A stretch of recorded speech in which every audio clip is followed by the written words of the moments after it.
I think where we should start is the question that is now on everybody's mind as we approach the Royal Rumble. It is, what does WrestleMania look like? Now, several months ago, I said that I thought that the way to go would be to have Cody return, to have The Rock show up, to have Roman Reigns in a situation where on night 1 of WrestleMania, he beats The Rock, and night 2, Cody beats Roman. Now, some people have suggested doing it in the reverse. That makes no sense because it would just destroy. It would make it so that Cody Rhodes beat Roman Reigns and he's still the second place story of the night because the Sunday main event is still the biggest match in wrestling, Roman versus The Rock, and Cody is proverbial yesterday's tomatoes. So that wouldn't make any sense to do to me. I think it would make a lot more sense to have Cody or whoever. If you're going to have somebody beat Roman Reigns at WrestleMania, beat the guy that just beat The Rock. Don't beat the guy who's going to fight The Rock the next night. It doesn't make any sense. However, I've gone back on all of that. I don't think any of that's going to happen. I don't think Roman versus Sami is the match to have at WrestleMania. I think this is where we start the predictions. At WrestleMania 39, Roman Reigns retains the undisputed WWE Universal Champion. Roman Reigns leaves WrestleMania this year with the title. It's something people will not expect. Everybody has been fantasy booking that WrestleMania 39 is the night that Roman Reigns loses the title. When you have a conversation with wrestling fans, it's a given that this is what's going to happen. The only thing anybody asks is, who's it going to be? Roman Reigns is in history-making mode. Roman Reigns is telling the type of story that you don't necessarily see every single thing coming, but cohesively it all makes sense at the end. I think that Roman Reigns retains the WWE Undisputed Universal Championship at WrestleMania 39. I think Roman Reigns spends another year, his 4th, undefeated. However, I think Roman Reigns turns babyface. You're going to have to do it at some point or another. I think that, sure, you could say Roman Reigns loses the title at WrestleMania and then turns babyface. That's very conventional thinking. That's not outside of the box thinking. I think Roman Reigns retains the title and sometime after WrestleMania, 3/4 into the year, turns babyface. And I think what leads to Roman turning babyface, and one of the more noteworthy feuds for Roman, is going to be in 2023, the rivalry between Roman Reigns and one of the greatest threats to his title reign, Solo Sikoa. I think that 2023 will start with Roman turning on Sami. Like that, those seeds are already clearly being planted. The fact that on SmackDown, we got a presentation of, will Roman Reigns declare Sami a full Uso, or is he still an honorary Uso? We were able to get past that, right? We were able to not address it, which would lead you to believe that he's still not a full-time Uso, and the reason that you couldn't address it is because he's not going to be a full-time Uso. Now is not the time to completely tear it up, but I don't think there's going to be Roman Reigns on SmackDown next week. On the 30th, you've got the tag team match, so the question about whether or not he's a full-time Uso isn't going to be answered, and the rest of it will take us to the Royal Rumble. We're getting Sami Zayn versus Roman Reigns, I believe, at Elimination Chamber. Either at the Royal Rumble, right after the Royal Rumble, surrounding the Royal Rumble, you'll get the bloodline turning on Sami. And it'll be because Sami does something honorable. It'll make Sami a babyface. The Elimination Chamber pay-per-view is in Montreal. Sami Zayn is not beating Roman Reigns. He's not going to beat him at WrestleMania. He's not going to beat him at all.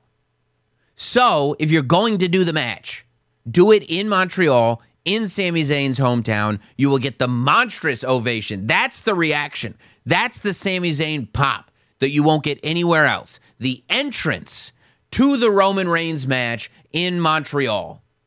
And when Roman Reigns beats him, you've got the billowing of boos hitting Roman Reigns. Now, that'll take us through WrestleMania. That'll take us through Roman Reigns retaining against whether it be Rock and Cody, whatever it is. I think Roman Reigns will wrestle twice. But then as the year progresses, Solo Sikoa will continue to build in strength, will continue to build in power. Solo Sikoa will continue to design himself after Umaga. And by SummerSlam, I think you're looking at Solo Sikoa with Paul Heyman and potentially the Usos. We'll get to the Usos in a little bit, versus Roman Reigns in a massive title match that, if everything has been effective, Solo Sikoa will have been built up to the place where it's like he may be the one that takes the title from Roman Reigns, especially because at that point, Roman Reigns is a babyface. So what have I got now for Cody Rhodes? Well, I have Cody Rhodes returning at the Royal Rumble. It's the only way to do it. Cody Rhodes may even go to WrestleMania. But the bigger picture in 2023 for Cody Rhodes is that if he was always intended to win the WWE Championship from Roman Reigns, then that was probably always intended to happen at WrestleMania 39. However, to get to WrestleMania 39, you would have hopefully told a hero's journey, a tale for 1 year of a hero returning and trying to win the title for his father. The problem is, at Hell in a Cell, Cody went down. Cody went down in June. 6 months, at least, of that year, we don't have Cody. You can't tell the Cody story that you would have told in half the time.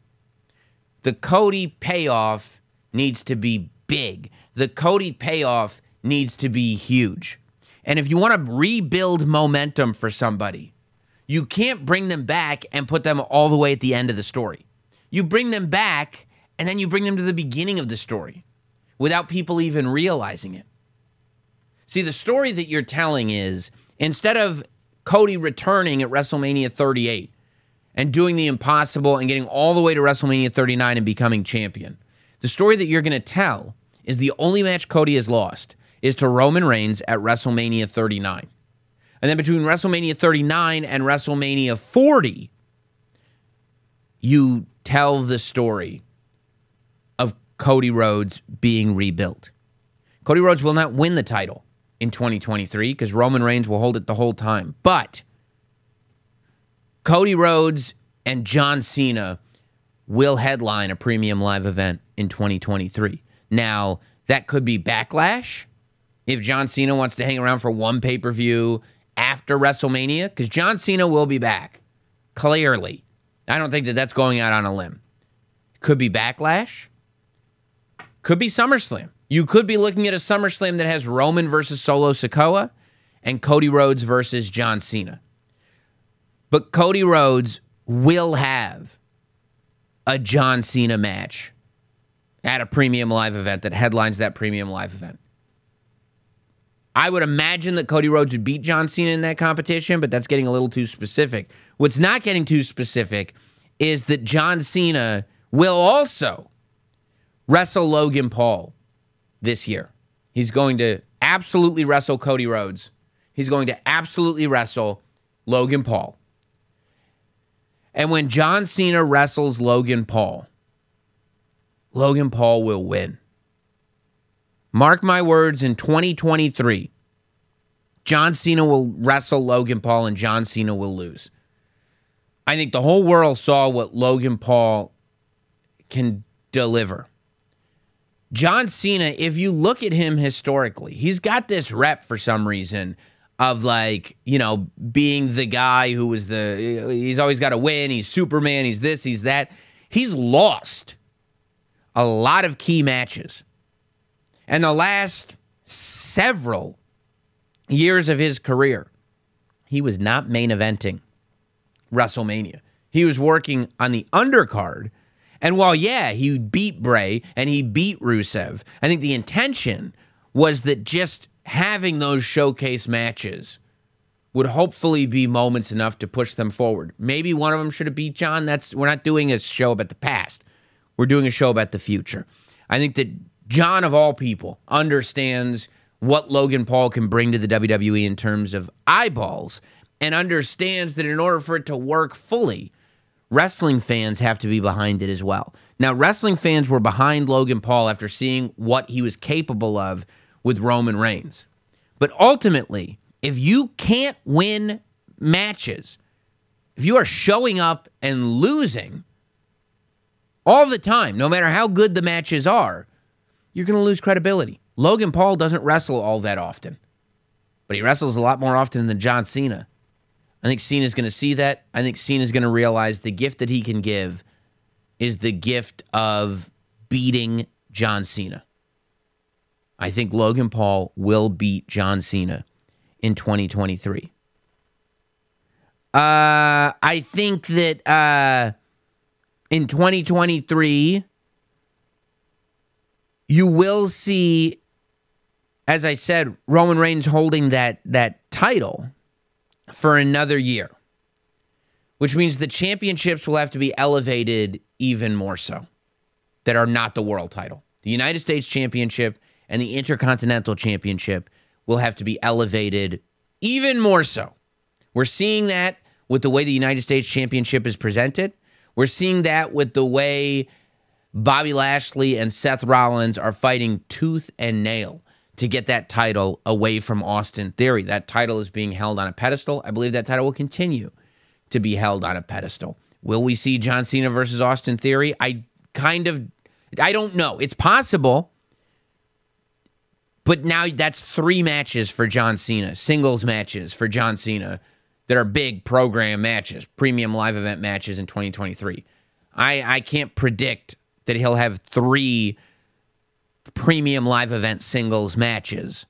So I can't put that on my predictions list. But what I can say is that the United States Championship will be used to prop Austin Theory up as a main eventer.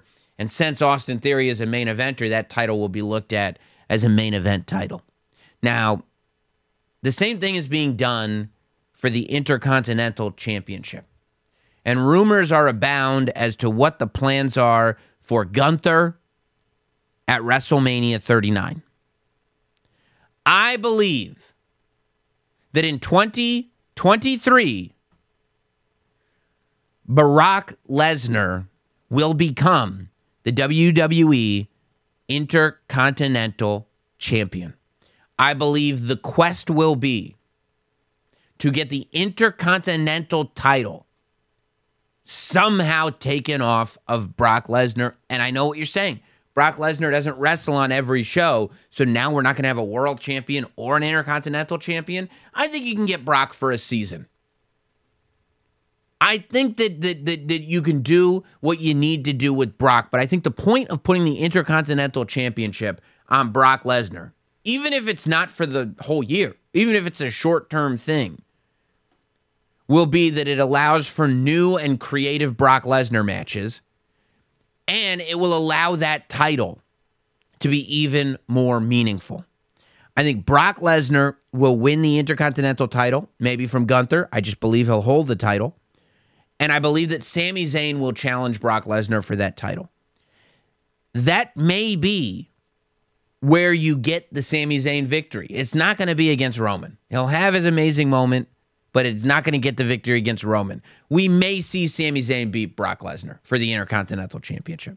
Brock Lesnar will eventually get that victory back. Don't you worry about that. But if Sami Zayn's momentum continues to build post-Bloodline, as it has during the Bloodline, then I think the idea of Sammy beating Brock Lesnar is at least worth the conversation. So as we're talking about people coming back, as we're talking about people returning, I think that obviously we'll see John Cena wrestling. We're seeing him wrestle on SmackDown. I think that we will see John Cena wrestling. I believe that The Rock will wrestle at WrestleMania. This is Los Angeles. This is Triple H's Mania. They're trying to put their absolute best foot forward. I believe we will see The Rock wrestle. I believe Goldberg will be back in 2023. I think that we're prone for another Goldberg match. And I think that this is something that WWE realizes is money. Building stars, but also they have figured out how to execute on IP that they own from years past by having legends come back for one huge match. And that's why they fight to retain some sort of credibility to these legends so that when they do come back, it's like they're still a threat. I believe Steve Austin will wrestle in 2023. I think you've got John Cena, Steve Austin, The Rock, and Goldberg all wrestling WWE matches in 2023. I do not believe that CM Punk will wrestle in 2023.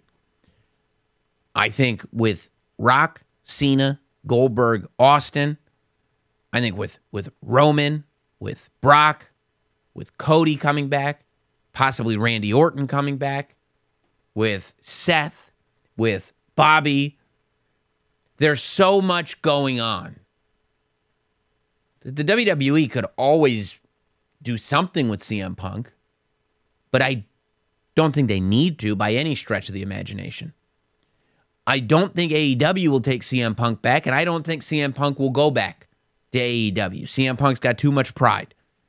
And so because of that, I don't think that you will see CM Punk wrestle at all in 2023. I think when you talk about AEW, in 2023, I believe Ricky Starks will become a top commodity. I don't think it'll happen immediately. I don't think this is like, because I just saw his promo. I've been on the Ricky Starks bandwagon for a long time. But I think by around mid-year, people will realize, like, oh my God, like there will be an actual outcry to put the title on Ricky Starks. I believe that WWE will start taking real note of Ricky Starks in 2023. I think that whenever his contract is up, it will be a nice little bidding war for absolute Ricky Starks. And I think he will have earned it. I think that AEW is going to continue to build homegrown talent, to put the focus there. I think this is the direction they've been going in, and I think they will continue. I'm talking about people like Ricky Starks, obviously. Willow.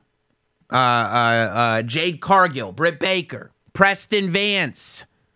Wardlow. Jamie Hayter. I think these are the names. And I think that the fans are going to do it for them. I think that the AEW fans are gonna let the organization know that this is the group of talent that they want to see. And that, yeah, the ex-WWE guys and girls will still be draws and still be commodities. But ultimately, it's what we saw with the Acclaimed in 2022. And what we saw with Jamie Hayter, to a degree, in 2022. And what we saw for the first half of the build with Wardlow that went absolutely nowhere. When there is, the AEW fans are a passionate group. And when there is a homegrown talent that the cream is starting to rise on, that fan base gets behind them and gets behind them hard. I think that hopefully that's what you will continue to see in AEW. Now, the big question about AEW is, what about MJF? What about the great bidding war of 2024? He's got until the end of the year 2023, theoretically, on his contract. I believe that MJF, towards the end of the year, will lose the title.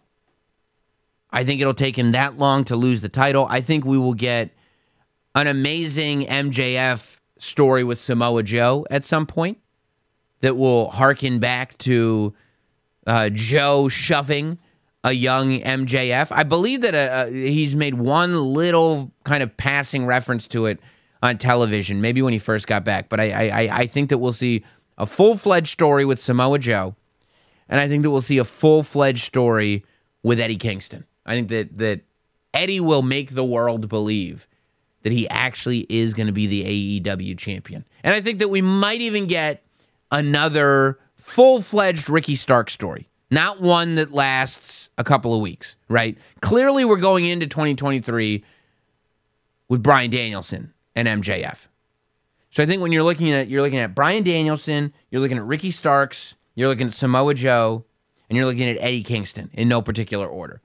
I think that's the plate that MJF is looking at. And I believe he will lose the AEW championship. I don't know to who yet. It won't be until the end of the year. We're a year removed from that. It's impossible to say. I believe that MJF will convince the world that he's leaving. I believe that it will be reported on wrestling sites that he's leaving. I believe that we will first hear that MJF was supposed to be doing a gimmick that he's leaving, but now he's actually leaving. And then I believe we will hear MJF's music play in AEW, and we will find out that he has indeed re-signed. I believe that MJF will close out 2023 re-signed with AEW. I think that's the move, because I think that MJF is starting to figure out, and by then we'll have really figured out, that he's the top dog over there. And no matter how big he gets in AEW, he's not coming over to WWE as the top dog. He's not coming over to WWE bigger than Roman Reigns. He's not coming over to WWE bigger than Cody. He's certainly not coming over to WWE bigger than Brock. He can't, right? He's going to have to take a back seat to a number of people. He's not coming to WWE bigger than Seth Rollins. He doesn't have to take a back seat, or by the time the end of 2023 comes, he won't have to take a back seat to anybody in AEW. He'll be calling all of his own shots in a very real way, writing his own stories, doing what he wants to do. That ain't going to fly in WWE. And yeah, maybe there is that part of him that wants to be a WWE superstar. Yes, maybe there is that part of him that needs to headline a WrestleMania. He says there isn't, but I don't believe him when he says it. All that said, he'll be 27. I don't think he's at WWE until he's in his 30s. If then. I think he re-signs with AEW. I do think when you talk about returns to WWE, I think that Naomi will be back in WWE. I don't know if it'll be bloodline related. I don't know if it'll be once the bloodline separates and she's with the Usos. I don't know if it'll be completely separate. I believe Naomi will be back in WWE in 2023. I believe Sasha Banks will not be back in WWE in 2023. Just a prediction. I have no idea. But there's just something about the way this whole thing has worked out that tells me, I'm not saying she'll never be back. I just don't see Sasha Banks in WWE in 2023. Naomi, yes. Now, while we're talking about women, Sasha Banks, Naomi, I believe that at WrestleMania, Bianca Belair will defeat Charlotte. I think that will happen at WrestleMania. I think that we will go into WrestleMania wondering if Charlotte is finally the one to beat Bianca. I think that that's the story that will be told. Nobody, like Bianca has been able to beat everybody. They'll talk about the four horsewomen. Becky, Bayley, Sasha. I don't know if they'll actually mention Sasha because she won't be back. But they'll talk about how Charlotte is the last of those 4 horsewomen that Bianca needs to beat. And that narrative will continue about, Bianca being unstoppable. I believe that it won't be at WrestleMania, but that Rhea Ripley will be the one to beat Bianca Belair. I think that in 2023, Rhea Ripley will definitively defeat Bianca Belair for the WWE Raw Women's Championship. At the same time, I think at WrestleMania, and I don't think it's going too far out on a limb, Becky Lynch will win the SmackDown Women's title from Ronda Rousey. I think Becky will finally, again, definitively beat Ronda Rousey at WrestleMania. I think that there's a reason why you're turning Becky Lynch babyface again. And it's not to be second fiddle on Raw. And she's not beating Bianca Belair, I don't think. That story's been told. I think that Becky is a babyface. That's what she is. And I think that she will defeat Ronda Rousey. But it will be Rhea Ripley who is finally the one to beat Bianca Belair. I personally believe Rey Mysterio will have his retirement match this year. I think that one of the big reasons that Rey Mysterio has stuck around for as long as he has is he wants to make sure that his son Dominic is taken care of. Now, the fact is that question remained up in the air up until Dominic Mysterio joined the Judgment Day. Dominic as a heel has worked.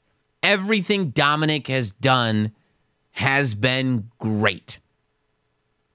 And watching what he's doing work has to be inspiring. Once you figure out how to make something work, the hope is that you know how to make things work. It doesn't mean that you're going to be able to make everything work, but you're going to know, okay, the reason that last thing worked is because I did this or I did that. And each segment that Dominic does, because it's not just happening to him. It's not just because Corey Graves has been great on commentary with him, and he has. The stories Corey Graves has been telling about Dominic on commentary have elevated the story tremendously. Rhea Ripley is clearly at her peak that we've seen. I believe she's only going to continue to grow, but she's never been better than she is right now. So it's great that Dominic is associated with that. Of course, with Priest and Balor, doesn't hurt either. But the fact is that Dominic is doing little things to make it work. Dominic is getting booed way more than the Judgment Day. We believe that Dominic is turning on his father, and we know that the Rey Mysterio-Dominic storyline is not over because of the video they did on Thanksgiving when Dominic and Rhea attacked Rey. I think this will be Rey's retirement year, his last year in the WWE, and I think it will be Dominic Mysterio who retires Rey Mysterio. I think we will finally see Dominic versus Rey. I think it will be Rey's retirement match. I think Rey will lose. As far as the Bray Wyatt situation goes, now we saw on SmackDown just this week at the time of this recording that Uncle Howdy was shown as a separate person. Now, again, everybody, oh, Bo Dallas, oh, this person, Dutch from Ring of Honor, Vincent from Ring of Honor. The fact is that with all the chicanery that Bray Wyatt has been up to in the past, just because we saw both of them at the same time does not mean at some point they're going to take the mask off Uncle Howdy and it's just Bray Wyatt under the mask. Okay, there is absolutely nothing about SmackDown that tells me in the canon that is Bray Wyatt, with the suspension of disbelief and the rules that we've agreed to with the way we take in Bray Wyatt, there is nothing that tells me that Bray Wyatt could not be in two places at once. Nothing. That's the type of shit Bray Wyatt does. So I don't know what all that is, but what I think is that hopefully the story starts to speed up. I think that that's necessary. I think that as cool as every segment is individually, at some point, people are going to realize that we've been watching this for weeks and weeks and weeks. And even though it started as literally the hottest storyline in wrestling, we've gotten to a point where the story has not concretely grown all that much in many, many weeks. There are still far more questions than answers, and there aren't that many answers. I think that is going to sort of be cleared up. I think that we'll move past the LA Knight thing. And I actually, even though I didn't think at the beginning, I actually do think that we will see a faction start to form. I think that we're looking at Alexa Bliss going back with Bray Wyatt for two reasons. Number one, they've been teasing it every week on Raw. And number two, Alexa Bliss has literally done nothing since Bray got released and she came back. And Corey Graves has made mention of it on television. So I think Alexa Bliss joins Bray. I think Uncle Howdy is revealed, whether it's Bo Dallas, whether it's somebody else. And I think a faction starts to be built. I think that you will add Vincent and Dutch to the mix. But when I say to the mix, the reason we're building this faction is because I believe we're looking at demonic faction warfare. I think the reason that the Bray Wyatt story with LA Knight has been moving so slowly is because in order for Bray Wyatt as a character and as a storyteller to exist properly, it almost has to exist outside of the realm of what's going on in WWE.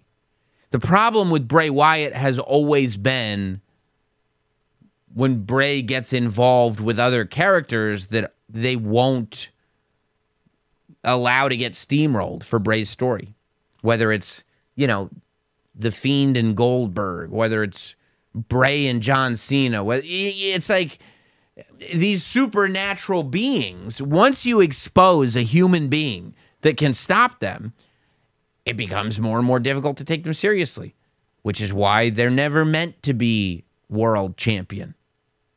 Unless they have years and years and years of goodwill built in, as was the case with The Undertaker. And I know you'll tell me The Undertaker won the world title exactly 1 year into his run, and he was as supernatural as it gets.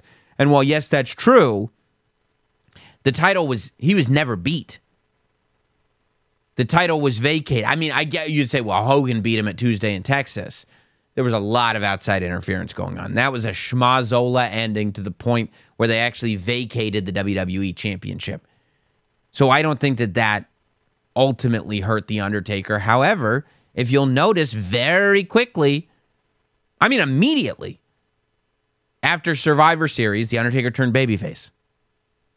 Because they had to do a 180. They had to change it. Because otherwise, The Undertaker as a menacing heel wouldn't have worked anymore. So you've either got to change it or, you're screwed. So I think, how does Bray, going into 2023, after we're done with the sort of introduction of everything, how does he continue to exist outside of the realm of what's going on in WWE? And the answer is you bring opponents in for him. I think the reason that Bray has a faction is because in 2023, that faction feuds with a newly formed Sanity. I think Eric Young is back. And I think when Eric Young shows up, it's the Eric Young that we got to know in NXT. Sanity Eric Young. And the reason, and we actually build a reason for being with this version of Eric Young. The problem with Sanity and Eric Young when they got to the main roster is there was no them. Who was Sanity on the main roster? I don't know. It was a poor man's Retribution, which was a poor man's anything. It's terrible. So I think Sanity comes back. with a little bit more of a clear message, meaning, reason for being. Led by Eric Young. The reason you have Alexa Bliss with Bray Wyatt is because this is why we've ditched the almost a superhero Nikki ASH and brought her back to being Nikki Cross. Because crazy old Nikki Cross is now back in Sanity as the foil to demonic Alexa Bliss. The question is, my gut is, you're bringing back Damo, you're rebuilding Sanity as they were. But I could see a new Sanity being formed. When I say that Dutch and Vincent will come into WWE, I believe that they will. But I believe that Dutch and Vincent are just as likely to join a Bray Wyatt-led faction as they are to join a new version of Sanity and add that sort of cult-like vibe to Sanity to, I don't want to say stabilize them a little bit, but at least ground them somewhat and kind of allow them to exist in that Wyatt realm. Bray Wyatt is being portrayed as a babyface. LA Knight is cutting, and I think that's another reason why, I don't know. LA Knight is being portrayed as the heel. Bray Wyatt is being portrayed as the babyface. I think they want to keep Bray Wyatt a babyface. So how do you have somebody that sort of mysterious, dark, looming as a good guy? You get a group that's even more dark, even more mysterious, even more demonic. And that's where Sanity comes in. I think it's just too much of a coincidence with Nikki Cross and with Alexa Bliss. So where does that leave LA Knight? I think in 2023, LA Knight will headline at least one NXT premium live event. I think LA Knight will end up back in NXT for a significant storyline. The way Apollo Crews has come back, the way the New Day is in NXT right now. I think especially with NXT attempting to go back on the road. Vengeance Day is going to be in Charlotte, North Carolina. Hopefully, if you're in the area, you're buying tickets because I want it to succeed very, very badly. 6 weeks after Charlotte, 8 weeks maybe, NXT will be in Los Angeles, Stand and Deliver, as part of WrestleMania weekend. I think that the idea is to continue to do those live shows. If you're going to continue to do live shows where you're trying to sell thousands of tickets, you're going to need some pretty big matches. You're going to need some star power. And as you're building stars in NXT, I think bringing stars in from the main roster is the way to go. I think we're going to see more and more of that. And I think LA Knight is going to be one of those people. I think Grayson Waller will be the NXT champion in 2023. I think so. I think that we'll see Braun Breaker depart. When you're looking at who is departing from NXT, I think we'll see call-ups, and call-ups that should be successful. And some of these are obvious, and to me, some of them are not. I think Pretty Deadly will get called up. I think Braun Breaker will get called up. I think Braun Breaker comes in the Monday Night Raw after WrestleMania. I don't think Braun Breaker loses the NXT Championship at New Year's Evil. But I could see, and I believe that, I think Grayson Waller will get a rematch at Stand and Deliver. I think Braun Breaker loses the title finally at Stand and Deliver to Grayson Waller, not at New Year's Evil. I think he has a different opponent at Vengeance Day. And then Stand and Deliver, he loses to Grayson Waller, and then shows up on Raw as a member of the Monday Night Raw roster the next night. And the night after WrestleMania. And that could be to start a rivalry with anybody. It could be to try to win the United States Championship from Austin Theory. It could be, there's a lot of different things you could do. But I think you'll have Pretty Deadly up in the tag division. I think you'll have Braun Breaker. I think the remaining members of Toxic Attraction will go up to the main roster as a tag team. I think Cora Jade will go up to the main roster and succeed. I think the Creed brothers will go up to the main roster and succeed, especially Julius Creed. I think the Creed brothers will go up to the main roster and succeed, and we'll start to see where Julius Creed is going to be a major single star. I think Schism will go up to the main roster because I think that they will fit into the rivalry between Sanity and the new Wyatt group, whatever it is. I think Lash Legend will be called up. I think that as much as people are trying to focus on what she is lacking, I think that when I see her, she looks like a star. She is a natural athlete. She is a really decorated athlete. And I think that they will find a place for her. I think that they will find the right opponents for her. I think she will continue to grow. But I think you will see Lash Legend, and I think you will see Idris Inoue on the main roster. I don't think people have realized how good and entertaining Idris is. Now, there are other people, Carmelo Hayes, Trick Williams, yes, but this is my list. Now, I say that Pretty Deadly is going to go up to the main roster because I believe that in 2023, the tag team division in the WWE will be kicked up even more so. I believe that not only will you have Pretty Deadly as a tag team in the WWE, not only will you have the Usos as a tag team in the WWE, not only will you have the Street Profits, not only will you have all these teams, the New Day. I believe that in 2023, we will see the reformation of DIY. I believe that Tommaso Ciampa and Johnny Gargano will find their way back together. Every story is cyclical. This is the team that was supposed to hit the main roster years ago. I believe they will hit the main roster. And I believe another team will make their way back to the WWE. And that team will face DIY at SummerSlam. I think at SummerSlam 2023, we will see DIY versus FTR. And I don't know if they'll be known as FTR, whatever you want to call them. I believe FTR will be back in WWE in 2023 under Triple H. And that at SummerSlam, we'll get DIY versus FTR, and they will absolutely bring the house down. And then we'll have DIY, FTR, Pretty Deadly, the Usos, the New Day. And it goes on and on. Street Profits, on and on and on. I think Matt Cardona will be back in WWE. I believe that Matt Cardona will return to the WWE. I believe it will be early in 2023. I think he will return as a heel.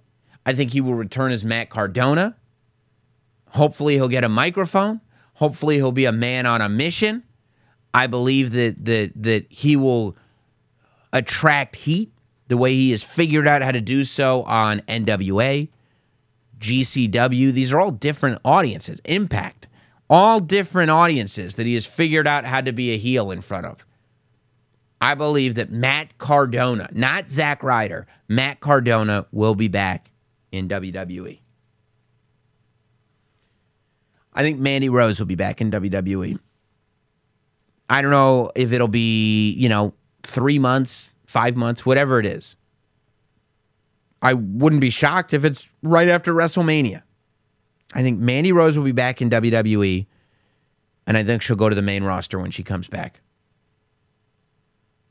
I think you may see, maybe it'll be when Rhea Ripley beats Bianca Belair for the Women's Championship and Mandy Rose shows up to take the title from her. Maybe it'll be to mess with this new version of Asuka that we're starting to evolve into. Maybe it'll be before that. Maybe she'll show up as a Bianca Belair opponent. Maybe she'll show up to SmackDown after Becky Lynch beats Ronda Rousey at WrestleMania and go after Becky Lynch as the woman who held the NXT Championship for 400 days. But either way, however it's done, I 1000% believe that Mandy Rose will be on the main roster and back in WWE in 2023. Now, if we can go back to NXT, as I said, I think that by mid-year, we will have Grayson Waller as NXT champion. I think a couple of things. I think Charlie Dempsey, especially with Mr. Regal, William Regal, returning to WWE in a behind-the-scenes role, and the way Charlie Dempsey has been portrayed on television, I just there's something about him. I believe that Charlie Dempsey will be built to be that top babyface challenger for Grayson Waller. Now, it's way too early for me to say if he's going to be the one that beats Grayson Waller. I don't know. It depends on how he develops. This is developmental, after all. But I believe that Grayson Waller will be champion. I believe that Charlie Dempsey will end up being one of the top babyface challengers in NXT. And this is my wish for NXT. And this came to me as I was watching Deadline. I believe Booker T will wrestle a match for NXT. Booker T has wrestled a few matches for Reality of Wrestling. I believe that Booker T will come out of the commentary booth, and maybe it'll be with Grayson Waller before he wins the title. Maybe it'll be with Grayson Waller after he wins the title. For me, the match is Booker T versus Grayson Waller. That's the match I would love to see. There are other people that it could be. However you want to do it, I believe that in 2023, we will see Booker T compete in an NXT ring at a premium live event. If you're trying to attract people into the building, why not promise a Booker T match against one of these rookies that you've built up on television? I think it's a good idea. And finally, my final prediction for 2023. This has nothing to do with Triple H maintaining position or Vince McMahon coming back or anything, because who knows with that. But I believe that in 2023, moves will begin to be made. We'll start hearing about it maybe 3 quarters into the year. But by the end of the year, the rumors will be percolating all over the place that the moves are in place, that the pieces are being moved for Conor McGregor to work his first WWE match at WrestleMania 40.